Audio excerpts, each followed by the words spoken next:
Mass-produced modern renewable sources of power like solar and wind power are getting so cheap so fast and spreading so fast around the world that they're really starting to take over the market. And yet many people still claim that solar cells and wind power are too variable to produce much electricity reliably because we can't cheaply store huge amounts for when the sun doesn't shine or the wind doesn't blow. That's a myth. We don't need a storage breakthrough or supposedly 24/7 so-called baseload coal and nuclear plants to keep the lights on. Here's why. First, variable does not mean unpredictable. We can predict solar and wind power at least as accurately as we can predict demand.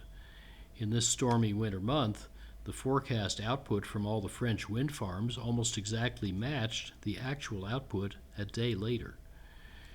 Second, we built the electric grid because no kind of power plant is 24/7. They all break. Those giant plants are shut down about 10 or 12% of the time, losing 1 billion watts in milliseconds, often for weeks or months, often without warning. The grid handles this intermittence by backing up failed plants with working plants. In the same way, but often more cheaply, the grid can manage the forecastable variation of solar and wind power by combining them with each other and with renewables in other places or of other kinds. Let me show you how this can work. For example, the isolated Texas grid's summer electric loads can get much smaller and less peaky with efficient use. Then we can install enough wind power and solar power to make 86% of the annual electricity, and we can get the other 14% from dispatchable renewables that we can use whenever we want, like geothermal, small hydro, solar thermal electric, and feedlot biogas burned in existing gas turbines.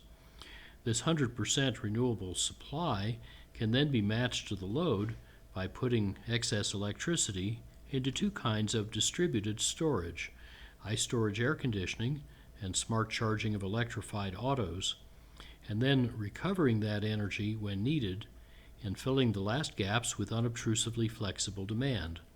In this hourly dispatch simulation, only about 5% of the annual renewable generation is surplus, so the economics should be pretty good. This is not just theory. Using such choreography, some European countries, again without adding bulk storage, are already delivering 25 to 58% renewable electricity, far more reliable than America's. Iowa and South Dakota, too, are over 1/4 wind powered today. They and Europe have far transcended renewable power's supposed reliability limits. Whatever exists is possible. The National Renewable Energy Lab has also choreographed reliable 80 to 90% renewable electricity for the lower 48 United States.